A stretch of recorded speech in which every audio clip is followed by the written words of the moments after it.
Kabaratna Pro 4.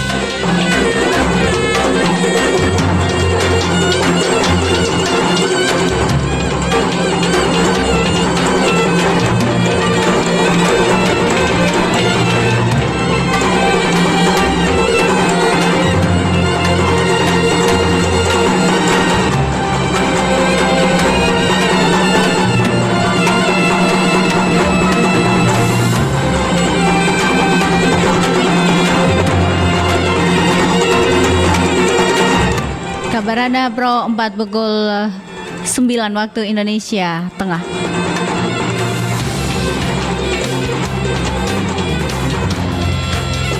Seri pertama labiriku pencak silat adalah seni bela diri tradisional Indonesia yang tidak hanya mengajarkan teknik bertarung, tetapi juga nilai-nilai kedisiplinan, keberanian, dan pengendalian diri. Di Jawa Barat, pencak silat memiliki gaya khas Sunda yang memperlihatkan gerakan lincah dan ekspresif. Selain sebagai keterampilan bela diri, pencak silat sering ditampilkan dalam upacara adat dan acara budaya, menjadi simbol warisan budaya yang dihormati dan dilestarikan. Demikian Kabaratna Pro 4 pukul 9 waktu Indonesia Tengah. Sampai jumpa di Kabaratna berikutnya. Demikian Kabaratna Pro 4.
Suara Budaya Sulawesi Selatan.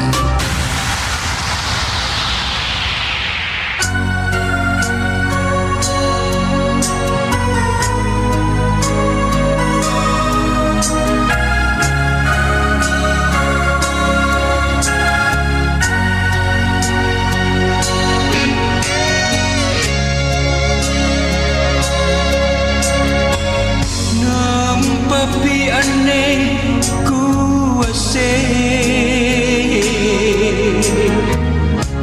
lompona pangaiku diring boko pilang penuh tulinaku kuring Nusantara Pagi Pro 4 RRI Makassar. Assalamualaikum warahmatullahi wabarakatuh dan selamat pagi sahabat budaya di mana saja berada. Kita berjumpa di pagi hari ini di acara kita Mozaik Budaya dan alhamdulillah kami sudah bersama dua narasumber di pagi hari ini dan tentunya juga seperti biasa saya akan berbincang bersama mereka berdua. Tapi sebelum itu kita akan berkenalan dulu dengan para narasumber kami. Di pagi hari ini ada Bapak Dr. Sumarlin Rengko HR SSM HUM. Beliau adalah pengurus HPBD Sulsel juga sekaligus dosen FIB Unhas. Assalamualaikum Pak Rengko. Waalaikumsalam. Kanti sehat ya Ki? Baik-baik Ji. Alhamdulillah kita ya. Alhamdulillah berkat doa atas semua. Alhamdulillah. Amin. Sibuk ya dia tahu. Wah, tak ketinggalan kita punya narasumber yang berikutnya ada Pak Akbar Amri SS SPD MSI. Beliau juga adalah pengurus HPBD Sulsel sekaligus guru bahasa Makassar Pemkot Makassar. Kita menyapa dulu. Assalamualaikum Pak Akbar. Wah, kenapa ini? Iya. Apa kabar tak di pagi hari ini? Alhamdulillah kabar baik. Jiki, alhamdulillah. Maaf, mic-nya berpindah ternyata.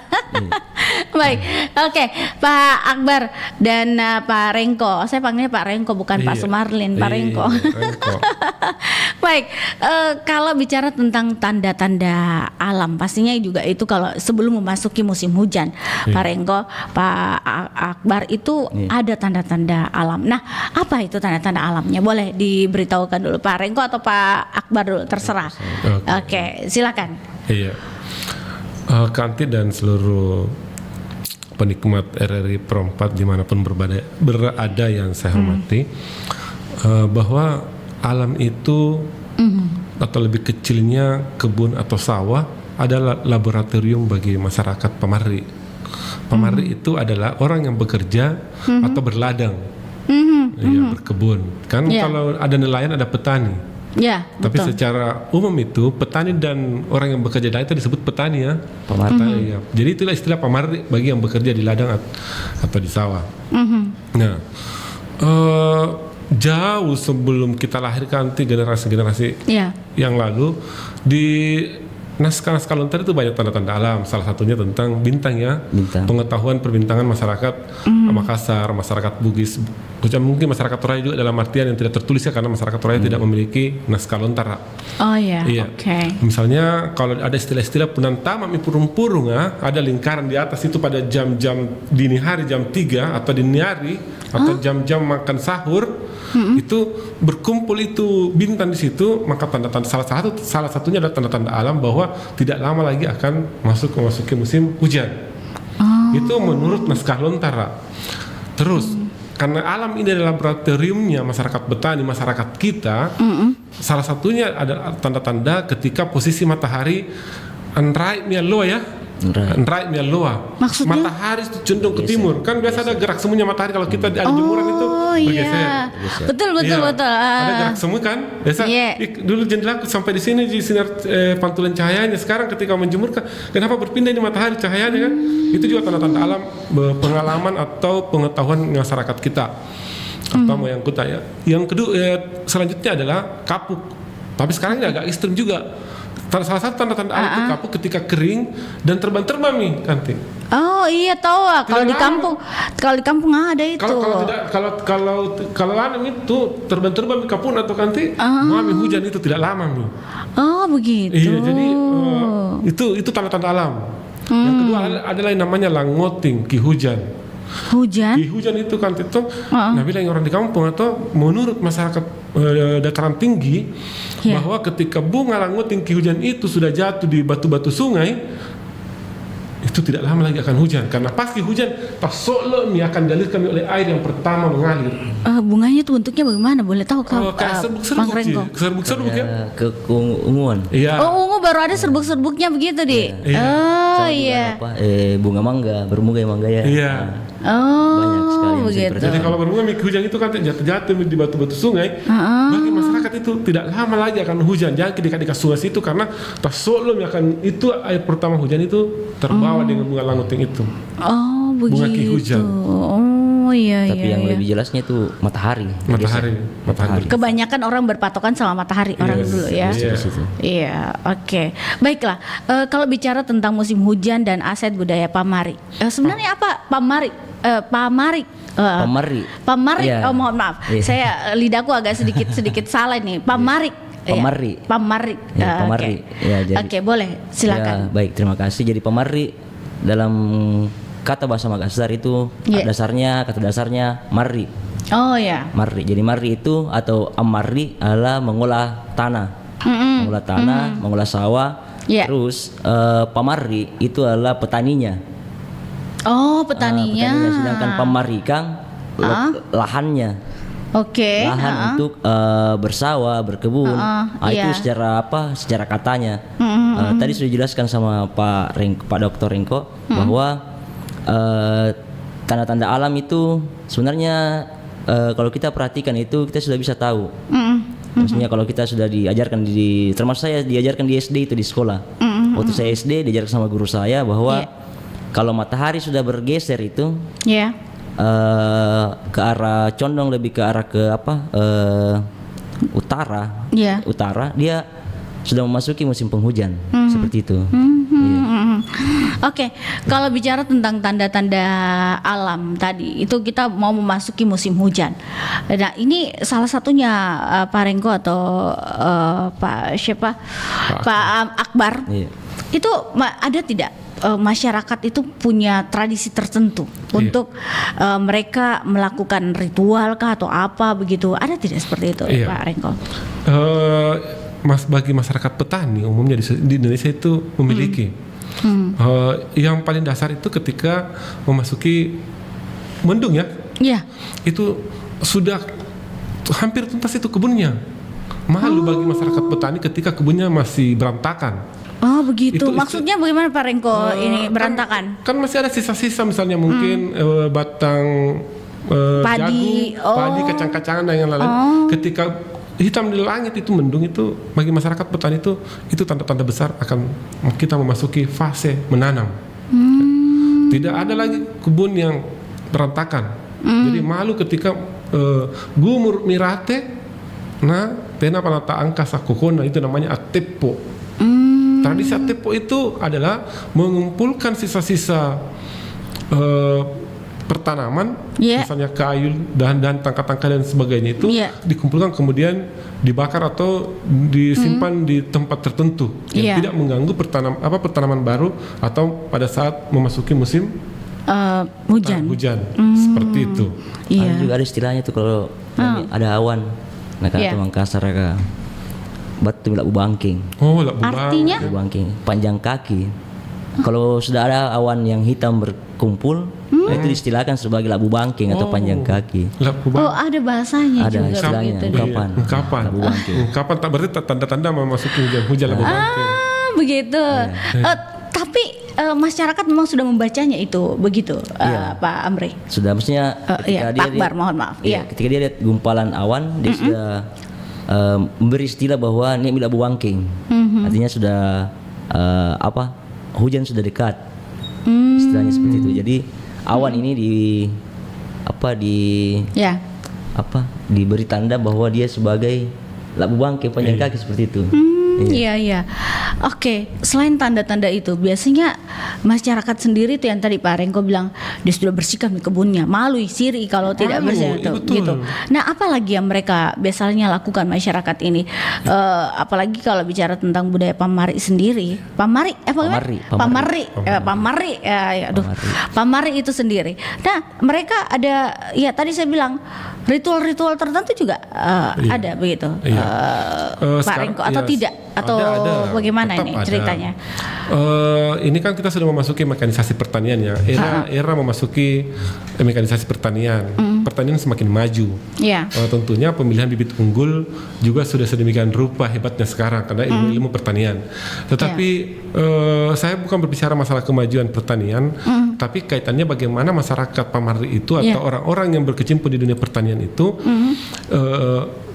jauh sebelumnya musim hujan itu sudah menyiapkan bibit-bibitnya. Bahwa ini bibit akan saya tanam di hamparan sawah ini. Ini bibit saya akan tanam di lahan perkebunan ini. Karena setiap kebun ada namanya juga itu. Ada namanya, misalnya Iya. di Jalan Reburan itu nama kebunnya Tinggi Bala. Oh iya, oke. Misalnya ini Pangawarang. Jadi setiap nama-nama kebun juga ada namanya toponim alamnya. Itu saking hebatnya ya. Itu luar biasanya masyarakat kita. Iya, iya, Tidak ada hamparan sawah. Misalnya sawah di Panakukang itu ada juga nama sawahnya juga. Oh begitu. Di setiap sawah, setiap kebun itu masing-masing disiapkan bibit unggul bagi mereka. Beda-beda bibit unggul Iya, begitu betul. ya, Karena Pak Rengko. masyarakat tahu juga ini cocok bibitnya ditanam di sekitar sungai. Ini cocoknya ditanam di sekitar yang lebih landai. Ini cocok tanaman yang landai gitu. Oh dia tahu begitu ya. Tahu betul. Dia bukan insinyur pertanian. Dia tidak pernah kuliah sistem-sistem pertanian, tetapi masyarakat mengerti. Iya iya. Iya. Bahkan ada juga teman yang punya itu naskah Iya. Lontara. Iya. Dia isinya itu tentang mengawinkan labu. Labu? Lontara. Penyerbukannya. Pengawinan Oh labu kuning. labu kuning. Oke, iya iya. Segala Lalu? itu punya teman itu. Iya. Tapi sampai sekarang saya belum lihat, itu cuman baru informasi yang saya dapat. Semoga ada ya lagi kembali ya. Hanya peradaban orang Makassar itu dalam pertanian sudah melampaui zamannya lah. Seperti itu. Literasinya luar biasa Literasinya ya. luar biasa. Penyuluhan Oke. pertaniannya luar biasa. Iya. Betul. Oke, kalau bicara tentang para petani kita di Sulawesi Selatan, adakah pemali juga bagi mereka untuk menanam, atau adakah saat-saat tertentu musim hujan pi baru menanam orang, atau pramusim hujan pi baru orang menanam, Pak Rengko, Pak Amri? Ada pemalinya, misalnya itu tadi ada memang itu tadi misalnya ketika tanda-tanda alam angin jangan kita tanam dulu ya. Dia tahu dia tidak ada naskahnya secara gamblang diceritakan bahwa di sini cocoknya misalnya kacang tanah. Tetapi bagi masyarakat jangan kita tanam kacang tanah di situ. Di situ tidak bagus berbuah kacang, tidak bagus umbinya. Itu cocoknya di situ jagung. Ada memang. Ini tapi bukan pemali, tapi pengetahuan dasar untuk mengetahui lokasi-lokasi tertentu yang cocok.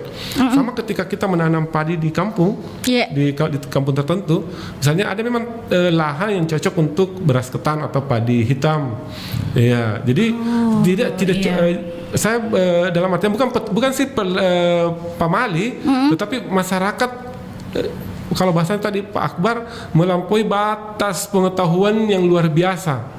Dia tidak pernah disuluh sama insinyur pertanian bahwa jangan kita tanam di situ gabah untuk beras ketan hitam. Rakbai jatuh di situ. Karena dia tahu ketinggian kadar air di tanah kapok atau tanah balang. Jangan di situ. Ya kan ada tanah kapok. Yang tanah kapok itu adalah tanah yang sepanjang tahun itu berair. Tidak boleh juga begitu. Iya, dia tahu. Mereka tahu. Di mana ilmu udah dapat itu, Pak Rengko? Ya, saya bahasakan tadi di awal bahwa alam itu adalah laboratoriumnya masyarakat. Dia tidak masuk laboratorium di gedung-gedung bertingkat, di gedung-gedung. Tetapi karena mengalami waktu fase pengalaman yang berulang, yang berpola, akhirnya dia ceritakan secara turun-temurun bahwa di situ memang cocok untuk beras ketan hitam. Di situ cocoknya untuk beras merah. Di situ cocoknya beras varietas ini. Iya. Jadi sawah juga itu berpengaruh terhadap tanaman padi itu ya. Iya, jelas lah. Ada memang itu kan cocok untuk tanaman misalnya beras ketan. Betul. Di mana itu biasa Pak Rengko kalau kita? Biasanya beras ketan itu tanah yang cenderung berair tetapi tidak terlalu banyak kandungan air tanahnya. Panganreang Asepunu memang tuh nakana tawa. Kita lihat warnanya, warna apa biasa itu Pak Rengko? Ada tidak ciri-ciri tanah yang memang khusus untuk? Biasanya banyak belutnya. Oh begitu. Iya, karena takut itu. Iya, karena dia ceritanya kan air yang cukup teratur dan hidup secara alami. Bersiklus. Iya. Jadi, Begitu. Iya. Dan itu gengsinya luar biasa, itu secara status sosial itu tidak dimiliki masyarakat umum Kanti. Kalau Panganreang Asepunu. Iya itu sih. biasanya ya, pemilik, bukan pengolah tanah tetapi pemilik lahan.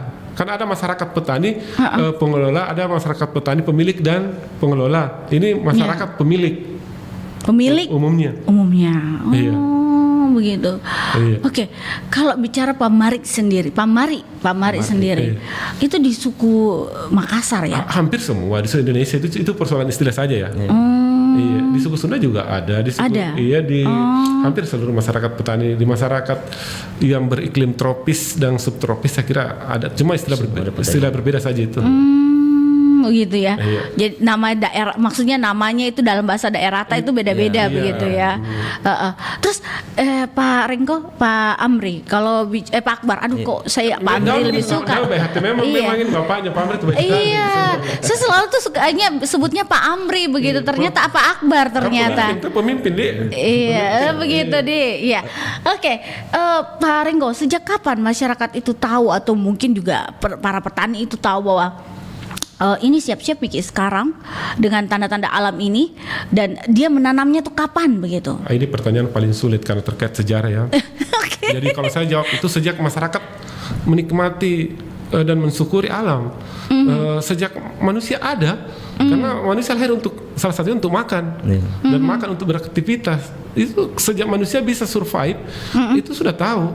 Karena kalau kita jauh ke belakang lagi ya, misalnya bicara masalah teori manusia purba. Ada juga usia panen juga dulu padi sampai 6 bulan. 6 bulan. Sekarang di 3 bulan. Iya. Secara teori juga kan manusia purba itu tinggalnya di gua-gua yang dekat dengan air. Jadi kalau orang berbicara masalah kehidupan, sejak manusia ada, Nah, Iya. survive. Gua saja biasanya itu yang menghadap ke matahari ya pintunya. Jadi hampir semua itu gua hasil penemuan arkeolog yang pernah saya baca, pintunya itu menghadap ke arahnya matahari. Barat ya. Oh, Iya, tenggelamnya matahari. Iya. begitu ya. Jadi dia penyinarannya jadi terkait lagi dengan sawah dan kebun itu, pengetahuannya itu sejak manusia lahir dan bisa survive. Di eranya tentunya tidak sama dengan eranya Kanti hanya di studio ya, karena Kanti laboratoriumnya di studio tentunya, kita laboratoriumnya di kelas gitu. Masyarakat lah seperti itu. Iya betul. Oke, tadi bilang bahwa ada katanya Pak Akbar, saya harus lihat nama ini Pak Akbar, bahwa itu padinya ada yang 6 bulan 3 bulan. Kenapa begitu? Zaman dulu tuh kan agak lama orang panen, Pak Rengko, Pak Akbar. Sekarang kok singkat? Ada apa dengan padi kita? Atau memang ada beberapa varian padi yang khusus seperti itu waktunya? Oke, waktu itu bapak saya bicara bahwa dulu itu orang panen padi 6 bulan sekarang. Iya, oke. Sekarang sudah 3 bulan. Sama juga kalau kita berbicara tentang ayam. Ayam sekarang usia 1 bulan sudah bisa dipanen.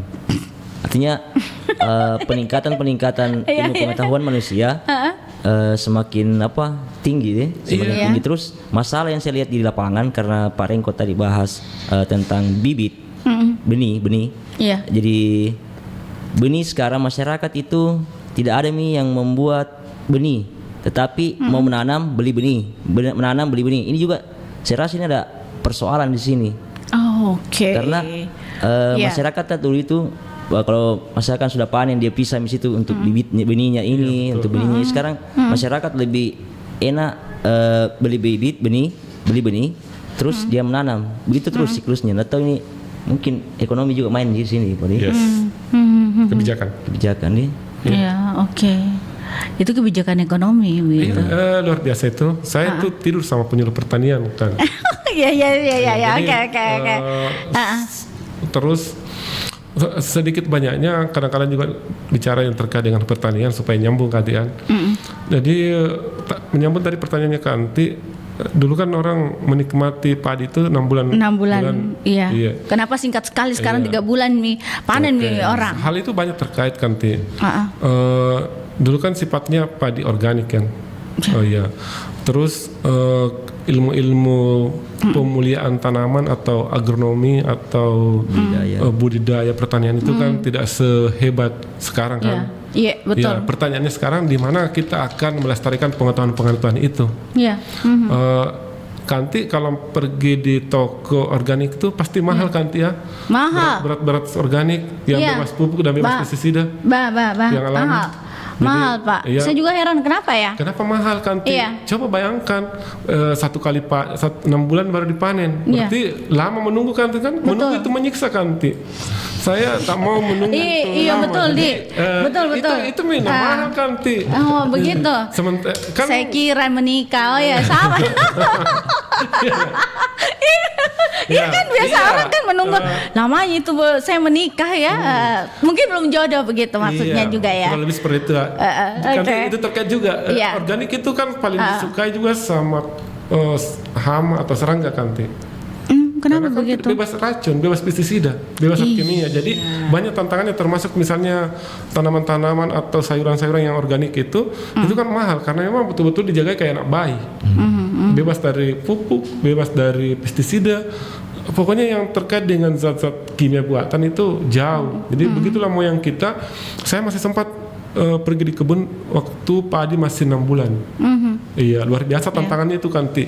Karena memang pada saat itu menyambung tadi kebijakan perdagangan juga kan belum ada racun yang beredar secara luas. Sekarang kan mau beli racun atau pestisida atau herbisida, racun untuk membunuh serangga, racun untuk membunuh rumput atau gulma. Sekarang kan bebas kan? Iya betul. Dimana-mana sudah izinnya. Itu terkait lagi dengan alam Kanti. Merusak tidak itu begitu Pak Rengko? Sangat. Salah satunya dengan adanya itu kan tidak ada semua mati semua perlu kan. Dibasmi mati. Cacing apa semua ya yang di dalam paling tanah. sederhana Kanti, saya ini besar mungkin tidak, saya dari keluarga sederhana tapi gizi saya seimbang akhirnya tidak stunting Kak. Contoh Kanti. Iya betul. Jamur dulu itu di kampung. Asal hujan tadi malam itu subuh-subuh atau pagi jam 7 nggak pakai si kamboti jamur di Iya belakang betul, rumah. betul. Iya, Saya iya. penikmat jamur, termasuk juga berbagai macam jamur yang tumbuh di tanah ditangkat-tangkat. Kan biasa ada satu pohon itu yang kering jatuh. Iya, betul. Kalau hujan sementara malam, tunggu besok akan ada tumbuh jamur. Betul. Sekarang sudah tidak ada karena semua sudah terkena pestisida. Pipis sih. Hanya mana juga nanti pagi-pagi makan pipis sih. Iya, di apa itu pipis sih? Jamur. Jamur Iya. deh, apalagi jamur yang putih itu ya. Sekarang jual mahal itu Pak Rengko. Iya, betul. Dan sembarang orang mau dapat itu tanaman jamur itu di mana-mana. Tapi tidak apa-apa dipromosikan di sini kan? Iya boleh, boleh. Di mana Iya, itu? kalau pakai jamur kan jalan-jalan mak itu kalau hari Sabtu atau hari Minggu di Kampung Rimba Unhas. Biasanya di situ penjaganya itu panjat Tarsan. Kita tahu itu, cari lagi namanya Pak Akbar. Sampai dia pakai nomornya. Oh ada. Dia budidaya itu juga. Ya di istilahnya sebagai seorang guru bahasa Makassar di SMP 32 34 dia juga memperhatikan yang hobi menikmati jamur. Jamur kualitasnya lebar-lebar tahu kan, budidaya tapi dia organik tahu. Tidak memang tidak bisa tumbuh memang tahu kalau bukan. Harus ini Pak Rengko, ada nanti acaranya kami di belakang layar lah kita bicara nanti ya. Iya ya. Kayaknya ada acara kami nanti untuk tingkat nasional itu acara itu ada tentang budidaya tanaman. Oke. Kayaknya bagus ya. Catat namanya. Iya, nanti saya minta nomornya juga. Saya juga Pak dia Rengko. karena saya berteman dengan penyuluh kan. Oke, kayak cocok ini. Cocok kayaknya kalau bicara. Nah, kalau bicara tentang kembali lagi ini musim hujan saat ini kan juga tidak tentu. Iya. Kita tahu itu kadang bulan 12 itu hujan terus, kadang-kadang juga tidak sama sekali Januari atau Februari. Nah, bagaimana sebenarnya? Apakah alam kita sudah berubah atau memang itu tadi masyarakat kita tidak memperhatikan yang namanya tradisi kita di masyarakat suku kita saat ini, Makassar atau Bugis ya? Oke, pertanyaannya luar biasa ini. Ini kan terkait dengan isu global ya. Ya. Bukan cuma di RRI, tetapi semua di lembaga-lembaga dunia, termasuk di lembaga yang paling besar di dunia ini, mungkin di surga mami, lembaga besar PBB. Isu alam dan pemanasan global itu luar biasa. Efek dari itu kan kita mungkin sudah membaca dan menikmati beritanya bahwa misalnya kalau yang paling dekat itu kaki Gunung Bawah Karang itu setiap hari ada perambahan hutan. Oke, di Jeneberan juga setiap hari pendangkalan sungai. Di masyarakat luar mungkin saja banyak sampah bertumpuk di selokannya RRI. Entah di kelurahan apa ini. Jadi banyak faktor kan, Pri. Terus juga memang dengan adanya kebijakan revolusi kuning. Masih ingat ke revolusi kuning? Kalau kita searching revolusi kuning itu yang sangat menyiksa juga, tapi tidak apa-apa saya bahas di sini karena hal kebaikan Ji. Revolusi kuning itu ketika ada kebijakan jagung kuning. Oh iya, oke. Jagung manis orang bilang bukan, jagung kuning untuk pakan. Iya. Itu yang paling menyiksa alam. Itu yang bikin kan perambahan hutan. Oh iya tahu. Perambahan hutan. Jadi kebijakan revolusi kuning itu yang paling menyiksa, bikin menangis alam. Di mana-mana di seluruh Indonesia, mungkin di luar negeri juga. Di negara kalau tidak salah Thailand atau Vietnam itu mereka sudah berhenti. Karena sudah berhenti karena mereka sadar bahwa hutannya rusak. Di Indonesia sekarang sudah istilahnya menjamur. Sudah menangis alam itu dengan revolusi kuning, kebijakannya tahun berapa. Kita tidak membahas sejarah ya, karena alam dibahas ini salah satu faktor pemicu adalah kebijakan revolusi kuning itu. Ada juga masalahnya di masyarakat yang saya lihat itu ketika harga naik mereka berbondong-bondong. Betul. Ketika panen banyak melimpah, mau tidak mau hukum dagang berlaku, jatuh harga. Itu masyarakat kita di Indonesia seperti itu. Umumnya ya masyarakat kita begitu yang saya lihat, perhatikan di lapangan seperti itu. Harga naik mereka berbondong-bondong, harga jatuh mereka stres. Seperti itu. Jadi tidak ada perencanaan dari masyarakat setempat, kita mau tanam apa dan bagaimana, tidak ada. Saya rasa tidak ada seperti itu. Iya. Kejadian juga saya menyambut tadi Pak Akbar, misalnya musim tomat ya. Itu kan banyak beberapa saat di video-video media sosial, tomat tidak ada harganya, dibuang di selokan, dibuang di sungai, termasuk mangga dan lain-lain. Itu makanan-makanan hortikultura, makanan buat tanaman-tanaman budidaya yang cepat rusak itu. Karena kan kita tidak di Indonesia kan sangat tidak seperti Thailand. Mungkin di Indonesia yang paling dekat itu yang paling banyak memproduksi misalnya keripik-keripik buah-buahan itu Malang ya. Kita tidak seperti Malang. Kita berlimpah pisang, nanas. Di Kalimantan banyak nanas, termasuk selatan itu kan daerah pasokan nanas yang banyak rusak. karena kita belum ada produksi massal, produksi rumah tangga yang berbasis buah-buahan. Jalan-jalan pergi ke pasar, di mana-mana pisang rusak. Pisang rusak. Itu karena banyak hal faktor, misalnya untuk otomatis terkait modal, keterampilan juga, teknologi belum masuk di rumah. Ya, saya bicara masalah Thailand ini karena kan mungkin rada-rada pekan yang lalu saya dari Thailand ke Iya, aku tahu Mi. Iya, saya rasa supaya tidak menghayal, atau memang saya harus sadar di situ bahwa tidak ada kulitnya pun berguna di sana. Kita masih belum bisa jadi kompos, semua itu belum ada pemberdayaan, masih tahap filosofi, masih tahap cita-cita. Padahal kekayaan alam kita banyak ya. Ya, Betul. apa yang tidak ada di Indonesia? Betul. Apa yang tidak ada? Negara Arab bisa kaya, cuma minyak. Indonesia ada semua. Iya. Bahkan es ada di Indonesia, salju. Iya. Puncak Jaya. Betul. Iya, cocok. Jadi apa yang kurang semua kita?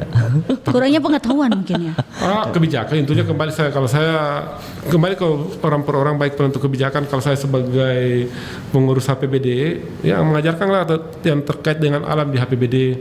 Jadi kalau saya berada di RRI, mari kampanyekan bahwa kita jangan membuang sampah karena kasih ke air minumnya RRI, cukup dibutuhkan tempat sampahnya. Gitu. Karena masih bisa didaur ulang juga ya. Jangan merepotkan orang lain, apalagi alam. Seperti itu kan, misalnya alam juga bisa marah ya Pak Rengko ya. Selalu, mungkin saja juga kita di neraka akan bertemu dengan alam yang sangat murka. Dia apa istilahnya, dia cuma mengobati dirinya. Hancur sehancur-hancurnya, baru dia mengobati dirinya. Jadi akan tumbuh lagi hal-hal yang pohon baru, tunas baru. Jadi itu alam itu sebenarnya tidak butuh manusia, tapi manusia yang butuh alam. Ya, betul. Tapi tidak bisa menjaga manusia tidak bisa menjaga alam. Iya, sama Contoh. kelapa sawit. Iya. Luasnya lahan kelapa sawit, hutan dibabat, tempat habitatnya burung-burung, cacing apa semua di situ dibabat semua. Alih fungsi lahan. Bahkan hutan yang dilindungi pun masih masuk kena. Di Sumatera itu ada. Kalau kita pergi di Lembana nanti kita akan, kalau ada perbandingan saya tahun sekian saya naik 20 tahun yang lalu, saya secara pribadi sangat sedih menyaksikan denyut di sana yang sangat tidak manusiawi kalau saya bilangnya, karena kita bukan binatang, sangat tidak manusiawi, karena dengan alasan kehidupan setiap hari setiap senti itu berkurang hutan. Jadi bagaimana sih alam ini akan baik-baik saja, kita tidak akan baik-baik. Jadi kalau banjir jangan lagi kaget, karena memang dari hulu sampai ke hilir kita tidak menyayangi alam. Ada tempat menahan air. Pohon kan juga, pohon, gunung itu kan fungsinya menahan air. Ya, kayak di naskah tulisannya yang dari Prancis, yang menulis tentang kerajaan Makassar, bahwa di Sungai Jeneberang itu ikan dulu kelihatan, artinya airnya jernih. Sekarang kan kerum air Jeneberang itu. Tahun berapa itu lagi bukunya? Tahun 1600-an. Iya, abad 17. Oh, begitu. Iya, jadi kalau kita begini tidak ada, kita hanya bisa bernostalgia kepada cucu-cucu kita ya, bahwa dokumentasi kita luar biasa. Oke. Nanti kita akan bahas lebih lanjut, Pak Rengko, Pak Akbar. Kita dengarkan dulu lagu berikut ini.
Malam Tante.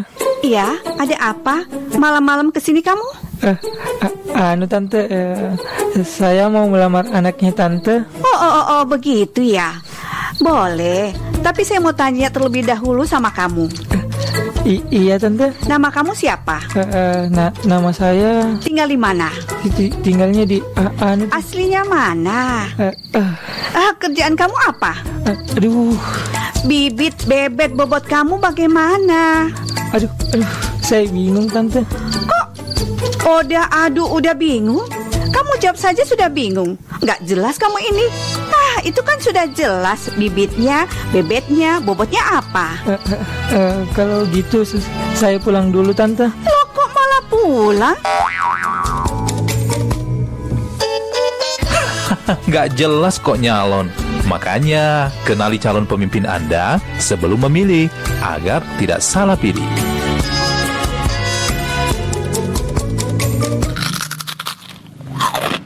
Pernah dengar kue semprong? Ya, kue semprong adalah jenis kue tradisional yang menjadi camilan kegemaran orang Indonesia. Bagi sebagian orang, sepertinya kue ini wajib ada di setiap momen Lebaran. Selain rasanya yang manis gurih, bahan untuk membuatnya juga mudah didapat. Kue semprong ini memiliki nama yang berbeda-beda di tiap daerahnya. Di Sumatera Barat disebut dengan kue sapik, di Aceh kue sepet, di Jawa disebut dengan opak gambir, dan di Riau disebut dengan kue rokok karena gulungannya memang menyerupai rokok. Namun, banyak yang tidak tahu, ternyata kue semprong bukan kue tradisional asli dari Indonesia. Menurut beberapa referensi, kalau kue ini berasal dari Norwegia atau budaya suku Viking, dan pertama sekali dibawa oleh orang Portugis ke Indonesia dengan nama krumkake atau dalam bahasa Prancis disebut dengan crepe. Kue yang terbuat dari tepung terigu, santan, gula pasir, telur, dan margarin ini memiliki cetakan khusus yang dijepit kemudian dipanggang di atas api. Setelah matang, lalu digulung dalam keadaan panas. Nah, sudah tahu kan dari mana asalnya kue semprong itu? Nusantara Pagi, Pro 4 RRI Makassar. Baik, kita melanjutkan perbincangan kita sahabat budaya di pagi hari ini, dan alhamdulillah kita masih bersama Pak Rengko dan juga Pak Akbar yang bicara tentang bagaimana itu kita di masyarakat pada saat musim hujan dan aset budaya pamari. Oke. Pamari katanya Pak Akbar bilang ada tekanan bahasanya, bahasa Makassar Pamari. Oke. Lidahku di salah Kak. Pamari. Kurang makan sambal. Oke, baik. Pak Rengko itu begitu ya. Oke, baiklah. Kalau bicara tentang alih fungsi lahan, ini kan kita bicara tentang musim hujan juga. Musim hujan kan pengaruh dengan tanaman, tumbuhan yang ada. Tadi berkaitan dengan kalau tidak ada pohon pasti tidak ada yang menampung itu air kah. Jadi bagaimana dengan alih fungsi lahan sebenarnya kalau kita lihat ini? Apakah berpengaruh juga terhadap yang namanya aset budaya pamari itu sendiri dan juga musim hujan tadi? Boleh dilanjutkan Bu Pak Rengko atau nanti ditambah oleh Pak Akbar, silakan. Pak Rengko. Alih fungsi lahan itu kan di mana-mana juga terjadi ya. Sekarang sawah misalnya di Kecamatan Palangga sebagai kota penyangga kota Makassar. Iya. Saya ungkapkan itu 24 jam non-stop itu tanah ditimbun. Sawah ditimbun nanti. Di mana kita mau makan itu nanti? Sementara ada kebijakan, kalau di kebijakannya Kementerian PU, Kementerian Pertanian dan Kementerian mungkin yang membahas masalah pemukiman, bahwa ketika ada irigasi sekunder dan primer, haram, kriminal itu kalau ditimbun. Saya ulangi, jika ada sawah yang memiliki saluran irigasi primer, sekunder, tidak boleh ditimbun. Sekarang terjadi. Berarti ketidakberpihakan kepada sawah. Jadi Karena- petaninya ini kemana? Iya, alih fungsi mungkin berhijrah ke supaya dia survive, bertahan hidup, tentunya mungkin menjual jalan kote, pisang hijau. Aduh, tapi kita mau makan apa? Yang tadi Pak Rengko bilang, nah kita itu makannya salah satunya yang kita beras, makan, nasi salah ya. satunya yang kita makan kan hati. Makan hati. Itu kan kayak muncul lagi kalimatnya itu ya. Jadi ya kita bagaimana bisa survive ya. Iya. Makan ya Makanya beras sekarang mahal. Karena alih fungsi lahan itu. Mungkin ya. Muncullah juga beras hibrida, artinya tadi bahasanya Pak Akbar misalnya seperti tadi apes atau ayam yang kita biasanya makan ayam 3 bulan menetas, akhirnya ayam 20 hari dimakan juga. Dengan otomatis kita makan itu dagingnya dengan obat atau bahan kimia atau makanannya atau seperti itu. Dan biasa kita juga kan mengimpor beras, Pak Rengko, Pak Akbar. Sampai detik ini Indonesia masih mengimpor beras, jangankan beras, tempe juga saja di kedelai diimpor. Padahal Dulu tidak begitu ya? Tidak. Kedelai. Ya. Masih. Wah, karena itu alih fungsi lahan juga. Salah satu faktor penyebabnya dan banyak kebijakan-kebijakan yang terkait itu. Iya, banyak. Itu kan kebijakan Kementerian Perdagangan juga kan seperti itu. Jadi kalau misalnya pemerintah melarang tidak boleh lagi ekspor beras, otomatis kan petani sebenarnya terangkat. Tapi kan itu kan banyak hal yang. Tapi lahannya sudah tidak ada, Pak Rengko. Kan ada istilahnya percetakan lahan baru. Setiap saat juga Kementerian Pertanian juga mencetak sawah baru. Berarti kalah itu Kalah itu pertanian daripada pembangunan. Itu maksudku. Mestinya pembangunan dengan pertanian beriringan karena di pertanian sekedar info kan siapa tahu ada penangkatan tetangga ada prodi pembangunan pertanian. Oh iya tahu. Di UNAS. Di UNAS tahun ini ada pertama. Itu di bawah untuk sementara masih di bawah naungan jurusan atau prodi sosial ekonomi pertanian. Oh iya. Jadi sebenarnya pembangunan dan pertanian mesti beriringan. Misalnya kalau kita kiblatnya di Asia, mungkin Cina dan Jepang yang maju. Kalau yang dekat dari kita, Malaysia dan Thailand yang bisa jadi picuru, jadi contoh bahwa pembangunan itu adalah nikmat bagi kita dan tidak ada yang saling beririsan, tidak ada yang saling menjatuhkan, maksudku seperti itu.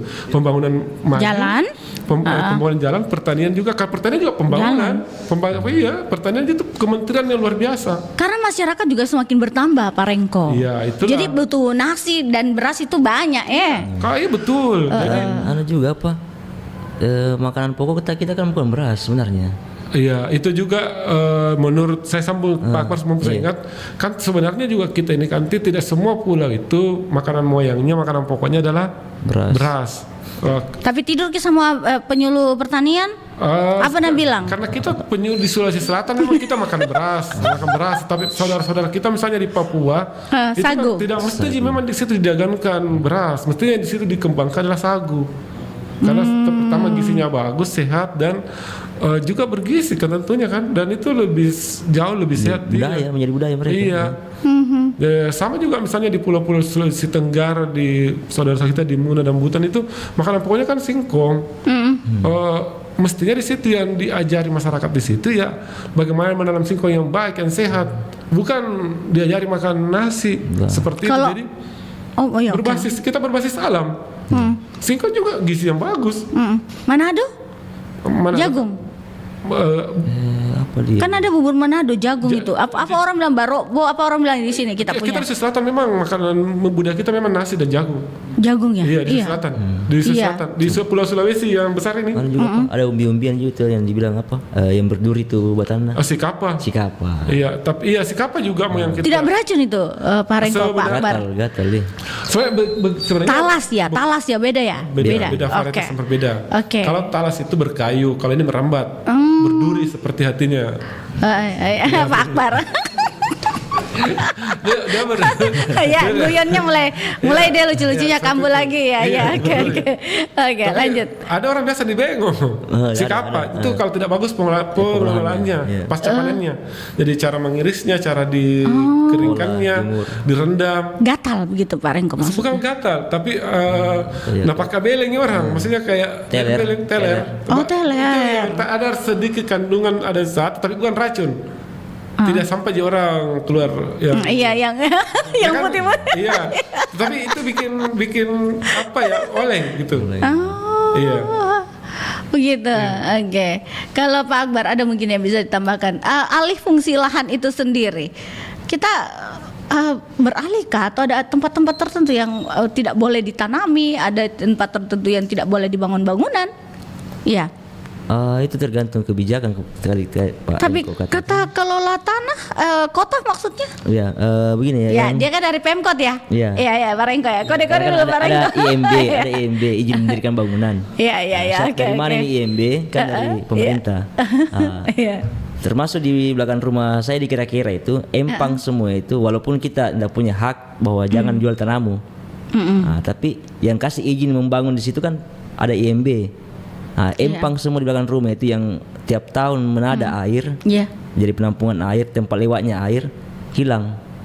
Jadi tenggelam di rumah itu kalau hujan Mau tidak datang. mau, karena kan ketika hujan, belum lagi dari hulu, tidak ada hutan, tidak ada gunung, habis gunung dibawa ke CPI untuk timbuni, sama di di belakang rumah itu tingginya sampai hampir 4 meter yang ditimbun. Jadi gunung di Moncolo itu habis, beberapa gunung di Moncolo itu habis. Iya, sehingga tiap tahun ketika masuk musim hujan, mau tidak mau ini air dia cari rumahnya tidak ada ya, mau tidak mau dia harus pergi, dilewati semua. Jadi makanya Iya. itu bukan masalah apa istilahnya, bukan juga termasuk saya salahkan juga kayak irigasinya, bukan, tapi dari hulunya memang bermasalah. Tata kelola alamnya juga ya, hutannya. Tata pertaniannya begitu. Termasuk salah satunya itu. Yang berikutnya itu kayak di Pacirakang itu jalur air sawah sekarang sudah berubah menjadi perumahan. Memang betul. Jadi mau tidak mau ini air yang setiap tahun mungkin ribuan tahun yang lalu lewat di situ terus tiba-tiba dapat timbunan, ya loh, di mana jalanku ini kan pernah. Makanya banjir tuh Pacirakang selalu, lihat Miki. Iya. Saya domisili di Tersumbat. sana. Itu mungkin muncul lagu Jalan Kita Telah Berbeda. Dia cari jalurnya udah ketemu ya, mau tidak mau. Tapi yang ujung-ujungnya yang disalahkan bencana alam. Kok bisa dibilang bencana alam padahal ini ulah manusia sendiri. Itu saya tidak terima itu bilang bencana alam. Bagaimana bisa bencana alam? Nah, dari hulu rusak sampai di hilir berantakan semua. Tapi sebenarnya tata kelola yang baik itu di mana sebenarnya? Atau adakah yang menyangkut dengan tata kelola itu yang harus orang tanamkan itu, Pak Akbar? Iya, kalau kita yang mana yang bagus kalau kita lihat biasa tempat-tempat mana ini? Jalan apa kek? Yang mana yang bagus? Mulai dari jalan namanya Ahmad Yani, terus naik mungkin sampai mungkin kita bisa dicek di map. Iya. Itu masih bagus sebenarnya, masih bagus, tata ruangnya masih kota-kota kayak di Eropa. Di gambar-gambar di zaman kerajaan juga dulu masih kota-kota juga bagus. Artinya perencanaannya dari mana? Dari jalan mana? Dari kalau dilihat itu dari Benteng Sumbopu ke sana itu sudah bagus nih, kota-kota. Ada untuk raja dalam benteng juga bagiannya penjaga raja, masjid, apa semua lengkap semua dalam satu benteng. Jadi tatanya sudah bagus ya masih sampai Tapi situ. akhir-akhir ini ada yang jual tanahnya sekitar 5 hektar, dijual, dibangun, ditimbuni, dibangun, terus jadi perumahan. Jadi tata ruangnya itu di mana tanah luas, urusannya mau irigasinya mau kemana, jasnya dapat tanah luas, timbun, bangun, selesai. Aduh. Jadi uang lagi nih. Uang lagi. Tapi yang kasih izin itu siapa? Kembali lagi di situ. Pemerintah. Tunjuk ke dia deh. Oke. Tapi bicara kembali lagi ya, kalau kebijakan itu kita kembali ke pemerintah kita, Pak Akbar, Pak Rengko. Memang kita ya harus sebenarnya melihat lah bagaimana masyarakat itu menikmati bahwa jangan musim hujan banjir datang baru bergerak ki. Itu dia. Nah, kaitannya dengan musim hujan dengan budaya Pamari sendiri. Pamari ya. Pamari. Oke. Itu ada pesta panen tidak di daerah yang masih dilakukan hingga menjaga tradisi atau budaya ini? Ya. Di Kota Makassar sebagai kota metropolis tahun 2024 dan seterusnya itu masih ada kampung budaya di Kecamatan Tamananda dan Kecamatan Piringkana juga masih ada ya. Di Bung masih ada pesta Adeng ke Aseloloh menumbuk padi muda, tetapi saya juga bingung kenapa sampai saat ini masih ada padi muda padahal di lahan persawahan bisa dikatakan hampir-hampir kita sudah tidak melihat lagi bangau.